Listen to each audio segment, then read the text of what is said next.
Hello, dear friends and family. Hope all you are well. My name is Mazal to those who don't know me.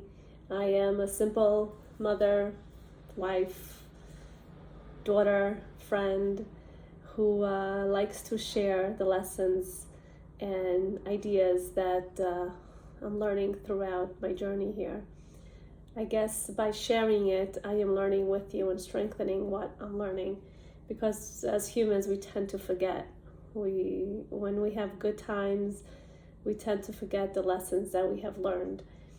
So I recently came across a question that was posed on a platform as how that there is actually a significant amount of people who deny that there is an existence that is beyond our world. They deny that there is a force that created our planet. It is denied that there's this force that continuously supports and looks over every event that happens. And they deny also that there's an energy force that continues to exist even after we're not here. So there are names that people use interchangeably. It's God, Master of the Universe, Creator, Infinite Light, Internal Energy, Infinite Energy.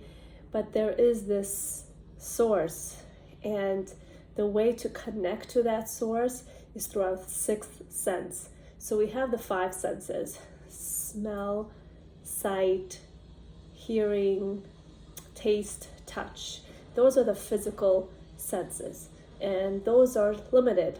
It depends, and it is varies according to our experience and how close we are to an object, to a sight. Some people can't see without glasses, so they put on glasses in order to see things a little clearer. So it varies with each individual depending on the physical nature of the person. But there is a sixth sense, which is accessible when you shut down your physical senses and you tune in. That's where faith is. That's where spirituality is. This sixth sense tells you what is wrong and what is right. This sixth sense tells you, and you feel through this sixth sense, that there is a creator, that you are not brought here only through evolution. You're not brought here by accident, that you are brought here for a calculated purpose. And this calculated purpose is something that we do need to learn as we go through our journey. So over the course of human history, the idea of an all-powerful being has been challenged and battled, and countless of lives have been lost because of this idea. Why is it so important to a leader, to someone who wants to have control and power over other nations? Why is it so important to them if people believe that there is a God or not? Why is it so crucial for them to destroy any source of belief that there is one God? So the answer lies in personal gain. A person who wants to conquer, a person who wants to control, he wants to be the ultimate power. But this person forgets that you are a human being. You're limited. You don't know what is necessary for this world to function. By killing and destroying people who are different than you is not going to make you an elevated master of the planet. It just doesn't happen. So the most recent character like that we have, that we can relate to our generation, is Hitler. He was on a goal and a mission to destroy that ideology of there is God. He was, for some reason, so angry with God himself that he convinced a very intellectual nation, a country who was modern, they had the finest arts, the finest restaurants, and they were learned, but he was able to convince them that when people are different than you are, it is okay to do inhumane things to them. And he was saying that God is wrong. He was wrong for creating Jews. He was wrong for creating blacks. He was wrong for creating homosexuality. He was wrong for creating all these things. So he was out on a mission to destroy it. So the ideology that there is a God who commanded all humans to follow a set of order for the human race, that's where the Jewish mission is. That's where it lies. So as Hitler saw that there is this group of people who will teach and carry on the idea of God, it's going to somehow question his ideology of creating a perfect race, because he himself thought he needs to be the creator. So he and other totalitarian ideologists, there's always this controversy with communism and liberalism, and they all have one goal in mind. That's the removal of God. So they do that ideology with communism. They wanted to remove religion from the state, and it created a numbness of that sixth sense, where people started to forget, and they started to develop this disease called spiritual amnesia. We literally forgot who we are. We literally forgot who God is and what he is.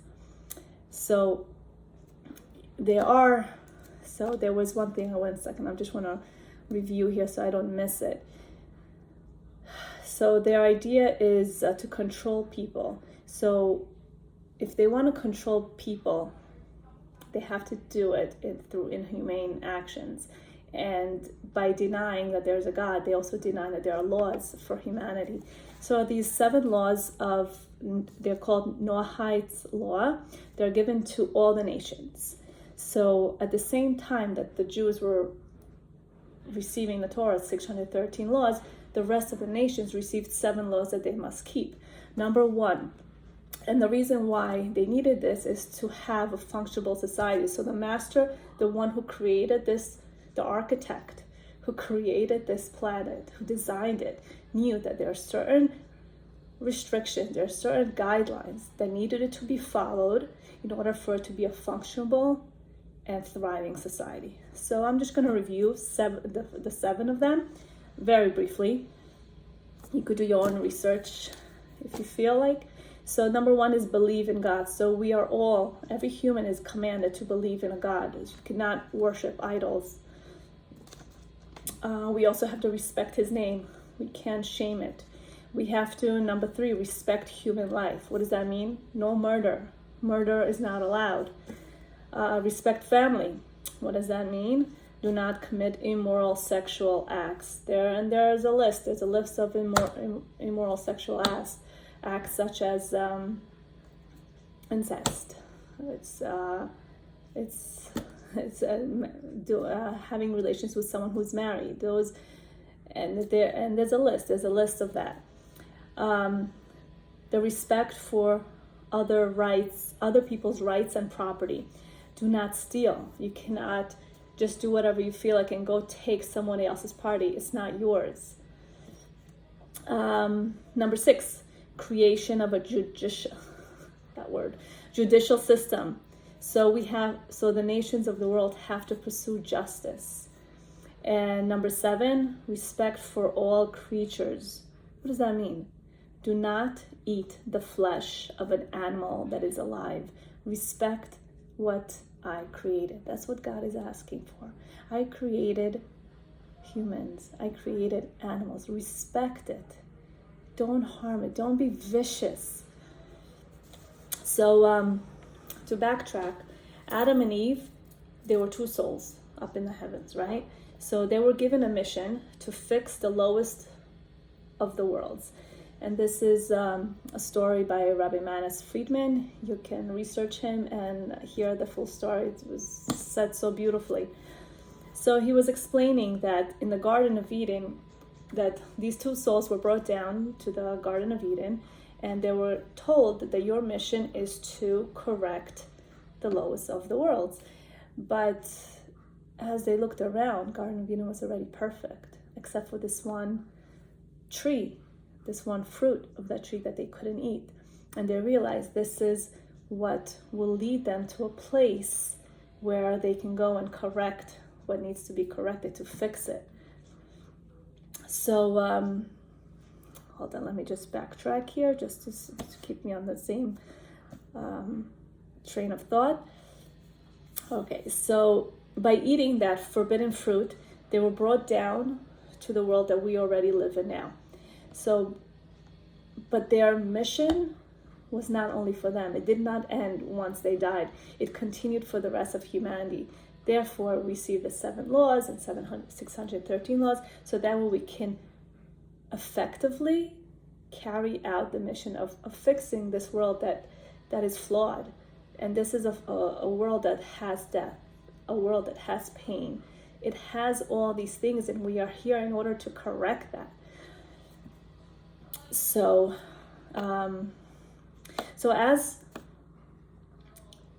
as we are living in our daily routines, and within those routines we have a choice. So we either follow our physical desires and please those desires, or do we listen to our sixth sense, to their spirituality portion of us, the one that has faith and the one that tells us what is wrong and right, and believe that there is a higher being who isn't limited like a human, who is merciful and he is just, and who gave us this blueprint on how to think, how to speak, and how to act so that we will be successful in our mission.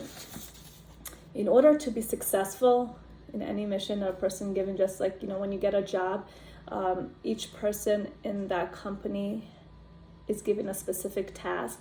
This is how we are. We do not all have the same job. We all have different jobs to fulfill in order for a company to be successful. So by doing that, we have to acknowledge that there's a boss, and he's the one who's giving us the rules, and he's the one who's giving us the specific jobs that need to be carried. So every event that we have in our lives is meticulously calculated. It is not random, especially the difficult ones. Those difficult ones that we have that cause the most hurt, the most pain, that's the challenge that will bring us to a higher level of self. The most correcting, the most fixing happens during these difficult situations. So we have a hard time with someone can have a hard time with a spouse, and they have a challenge there. And then there's another person who can't find a spouse. There's a person who has difficulty raising a particular child, and then there's another person who has difficulty bringing children. What else? We each have our own story. We each have our own challenge. But no matter what that challenge is, we must stop complaining. Complaining will invite more of negativity to us, and we won't come out of it. Complaining brings a person to depression, and once a person is in depressed mode, they are as if in shackles. They are in a prison of their own thoughts, of their own misery, of their own self-pity, and they can't function well enough to do what is right. They do not function enough to come out of themselves and fix what is around us. So we constantly have these challenges in order to stop us from getting there. But once we overcome that choice of what to do when that challenge comes, that's when you feel like, wow, I actually did something. I am out of that situation mentally, it's still there, but mentally I'm out of that situation. So we're not, but looking at what you can do with this. So we have this problem, right? So you can either complain about it or we do something about it.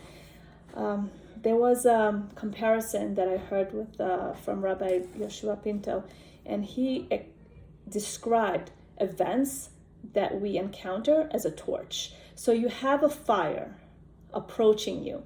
So you have two choices, and that's in our hands. You can either get caught up in the situation, caught up with this flame and get consumed, or you take this torch of fire and you throw it to a puddle of water, to a water source. So Torah is always compared to water for a reason, because in there we are given tools on how to reduce these flames and not be burned, not get hurt by them. So, where was I? I'm sorry, bear with me. There's a lot I want to say, but I just like to say it in an organized fashion. So the difficulty that we have can, like I said before, it's like hitting depression, being angry. Those states that some people, even we, all of us are brought into at times, will destroy us. It has that ability. Anger and depression will destroy us and people around us, instead of doing the opposite, which is what we're supposed to do. So how can you do this? That's the question. So step one, which is the hard part, okay, is to remain calm, not to let it burn you. So just remain calm. That's step one. Step two is find a way for this challenge to be transformed into something bigger. So you have situations like a spouse who's not loyal, or a child who's going off the path and they're doing things that are not part of your moral system, such as doing drugs and sexual exploration, whatever it is that they're doing. So one response is to do that flame, is to be part of that flame and yell at that person, belittle them, and tell them how terrible they are. Or the other side of the response, of the choice that we have, is to, step one, diffuse the pain that you have. Do not take it personally. It's not about you. It's about that other person. That other person is going through something and they're choosing not correctly, choosing a way that hurts themselves and other people around them, right? Okay, so what can you tell a person when you're heated? You're terrible, you're miserable, you're a waste of time, I wish I never met you, I wish I never had you. You know, all those words that people say that are just so harmful. Or you could say the other way. And I had the opportunity to practice this recently, and it gave me such a happy, fulfilled feeling and state. I was so happy when I was able to do this, and it's not easy. It's not easy to get to this point, but I wanted to share this with you, and I wanted also to hear it later for myself, so I can use it again when I'm faced with the same challenge over and over again. So I told this particular person, I love you. You are precious to me. I am happy that you are in my life. These behaviors, the choices that you are making, are below you. These are not you. You can do better. And I can't change you. I can't choose for you.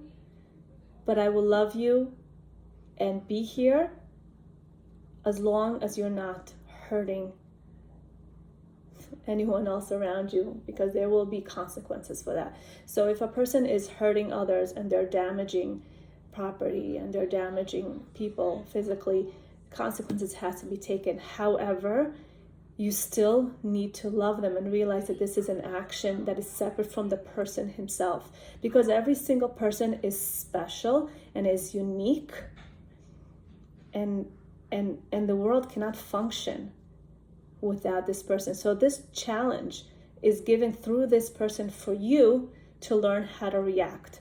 Not this challenge is given to you so you could feel bad about yourself and see how terrible and God hates me and no one takes care of me properly and I'm disrespected. No, it's not about you. It's about the other person not being aware that they are choosing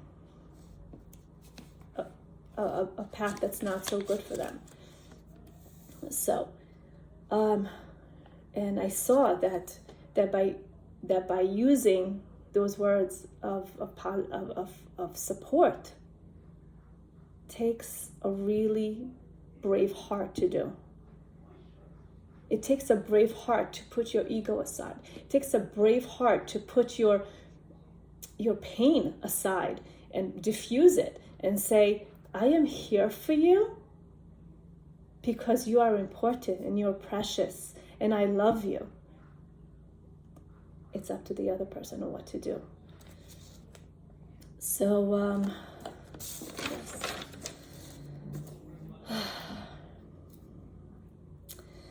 So typically, and this happened recently also, I was telling a child that I cannot give her something, like a phone, because she's too young and it is not the right time to give it to her. And this rejection and this no turned her into being very angry and saying, I hate you. I wish I had different parents. I wish I had a different life. And as a child, it is part of their lower brain that's responding to these situations. But we as adults have to learn that when we hear a no, when we have a no from God, no, I cannot have this job, I cannot have this child, I cannot have a spouse right now. Whatever it is that we're not having right now is to accept and know that I trust you, that you know what is right for me right now. You're telling me no, so that way I can use the time, just like I told this child, I cannot have you get a phone right now because it will be distracting for what you are able to do. You have potential and the ability to go somewhere else and do other things, and I would like you to use that time to do that. And if I give you this other thing, it will be a distraction. So one thing that Rabbi Pinto was saying, and he said it so clearly, that we need to focus on the better parts of our life. We need to stop complaining. Life is short. And this sentence that he used, Tmimut oseh nachat, simplicity gives comfort to Hashem. He says, let me be in control. Don't try to control everything that's going around me. Believe that I exist, believe that I am in control, and believe that I know what is good for you. I know what is good for the world as a whole. So trust it. Don't fight it. What you have to do is choose which path. How do you respond? How do you go forward? So with this, I would like us to have a meaningful month. This is the last month of the lunar calendar. It's called Elul. Ani ledodi v'dodi li. It's a time of connection, and it has such spiritual energy where we are able to, just with the will, just with that one little tiny will of I want to change, I want different, then we get the help that we need to get there. We don't have to be brilliant. We don't have to be superhuman, but we have to have the will and choose to believe and trust. And God willing, we will have a beautiful year where our soul will be able to reach its highest potential as much as we can, day by day. And I wish that we have this month and utilize it to our fullest potential and see the fruits of our labor and have love for one another and acceptance. And it's a process, it's work. And if it wasn't possible, it wouldn't be given to us. So someone actually thought that it is possible, and they had higher expectations from what we are producing at this point. So let's believe that within ourselves, that we do have that potential. We do have that power and the ability to get to where we need to.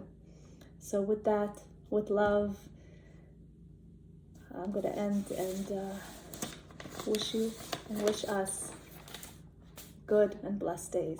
Amen.